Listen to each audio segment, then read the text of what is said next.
Could you give us your name? Robbie Brandyhoff. And how are you related to this crew? Floyd Chaney is my dad. Okay. So I'm a Chaney. You're a Chaney. Okay. You shared with me, you actually got to go to France. And could you share that story? Well, it was wonderful. We went about 5 years ago. There were 5 couples, and we went on a Viking cruise, and we were able to go to Normandy while we were there. You were able to see the graveside of your uncle. Right. And your uncle, his name again? James E. Chaney. A very special event. Could you tell us the circumstances on that? It was very emotional. It's just, if anybody can go, it's just a beautiful place to go. It's very calming. It was just, I don't know how to explain it. It's just beautiful, and we all just enjoyed it so much. You shared with me you just happened to get in to go see the actual graveside. Right. Sure. They wrote part of the cemetery off because it is beautiful. They try to keep the grounds not with people. There's so many people that go that the grass gets flat, and so Uncle James's grave was in a place where they actually had it roped off, that the public wasn't able to go in, but the Viking cruise called and arranged for us, and they had somebody there at the cemetery to meet us, and he took us down there and let us in, and we were there probably a good 2 hours just around the grave taking pictures, and it was just very nice. A special time. Right. It was the uncle that you never had the chance to get to know. That's right. And right now I think my cousin Greg and I are the only ones that have been able to go and visit the grave. So, this summer it'll be the 80th anniversary, and it's real easy to forget. And I guess that's the thing that hopefully through the interview that we have today, or the interviews, that we don't forget the service of our military. That's right. It's just, just listening to all the stories, and Dad being in the military, it's just, people do need to remember. Our freedom is not always free. That's true. That's true. This year, coming up again in but in June the 6th, we'll begin the recognition, the 80th anniversary. And if anybody has a chance to go, it'd be a trip that you'd recommend. Oh, yes. I wish Dad could have gone. It's just, but we have a lot of good pictures. But it's a wonderful trip. Okay. Well, thank you. Well, everything was fine and dandy until we found out that E stand for Egbert, and so that got trashed right there. Uncle James was hearing Mom and Daddy and Uncle Floyd and Uncle JD and all them speak of Uncle James. He was a hero to the family, and that's where he belongs, as a hero. He gave his life to serve our country so we can be free. And that's nothing to take for granted or nothing to be ashamed of. That's, boy, stand up and be proud to be an American. That's the way I feel about it. And I'm sorry if anybody disagrees with me, but that's just the way I feel. Just looking at the numbers of Americans that were killed in the D-Day invasion, I saw a figure 2,501. And when it's one of your family members, it means a lot. You bet you. I can imagine the heartbreak of Grandma and Grandpa getting that message of Uncle James being killed. It's got to be terrifying. Daddy talks about they had an opportunity to bring his coffin home. But they said, when we bring it home, you can't open it. You can't open the coffin. And they elected to leave Uncle James there because it would have been hardship. He was already buried. That's where he passed away. Grandma and Grandpa didn't need to go through the hardship and then the pain again. I mentioned a while ago it's going to be 80 years in June, and it's real easy to forget. It is. And it's one of those things, and I think that's what's important today, is that we remind people what has happened and those that have sacrificed. It's a tremendous sacrifice to a family. The family,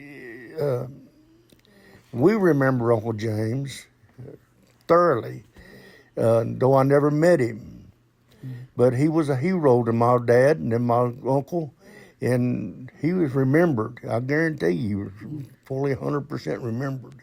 And it's still being remembered today. And Yes, hopefully sir. through this, more people will know about him. Because a lot of times we talk about the numbers, but we don't know the individuals.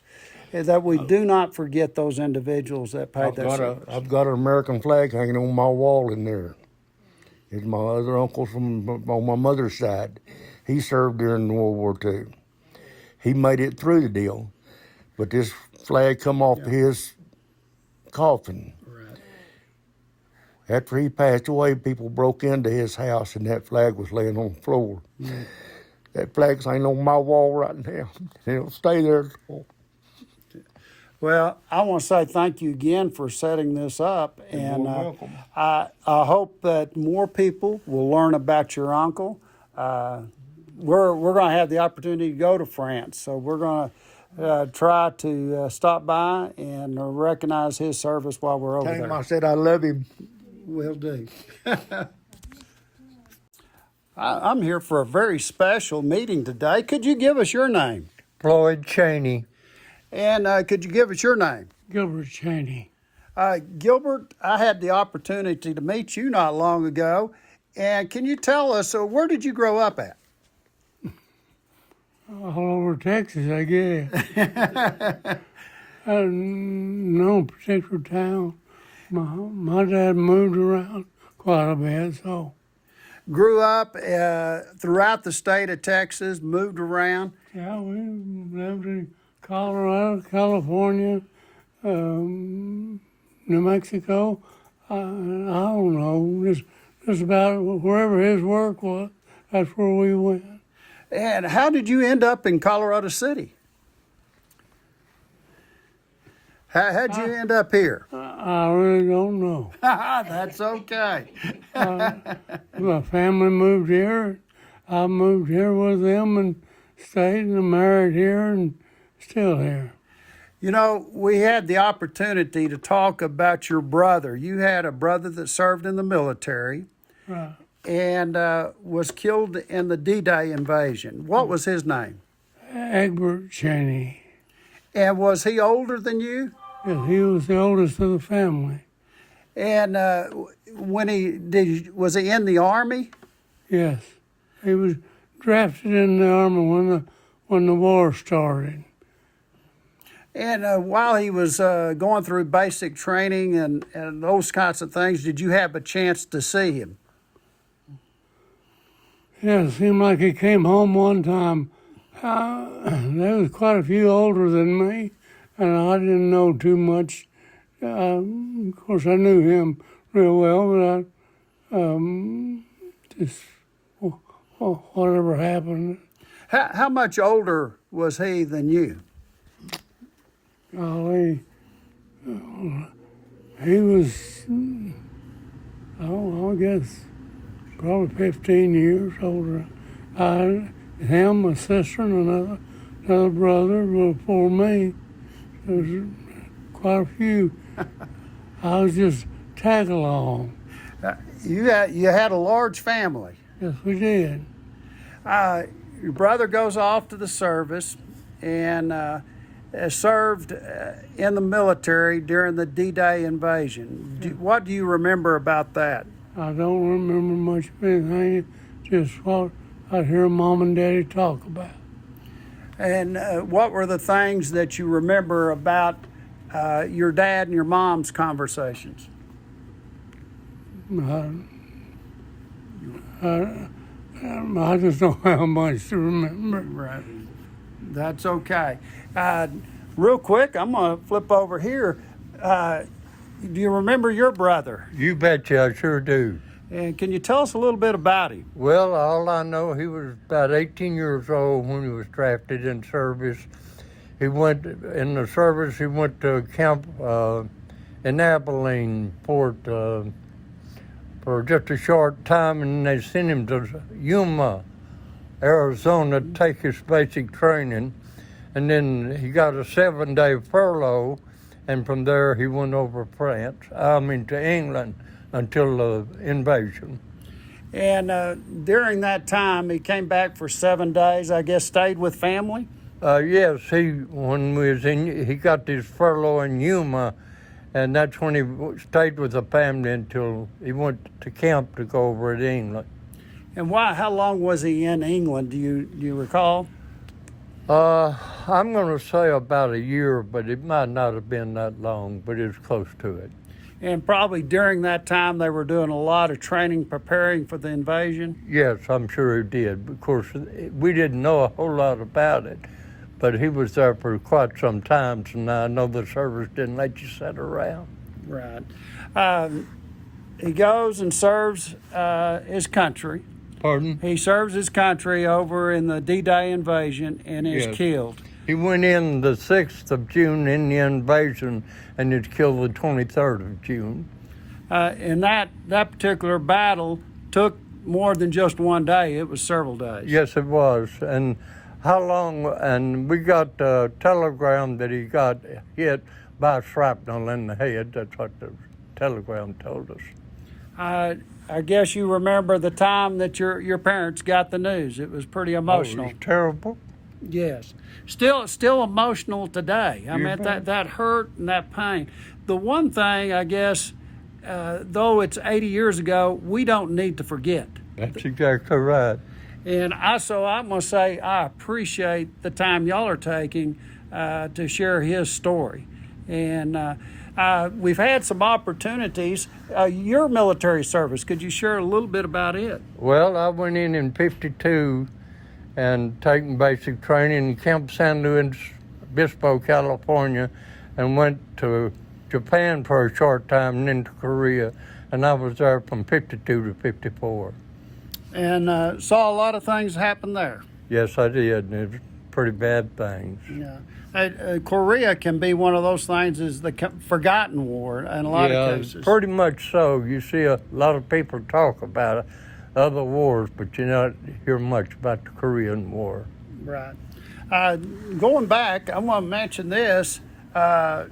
Your family, your mom and dad, they actually, what did they do? Were they farmers, ranchers here? Farmers more. Yeah. And the impact on your parents when your brother was killed, could you just share a little bit?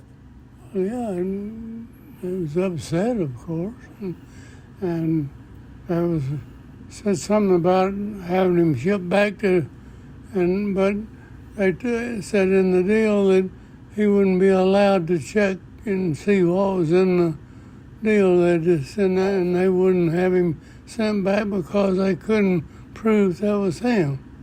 And so, did they have a service here for him? Do you remember? I don't remember. Don't remember.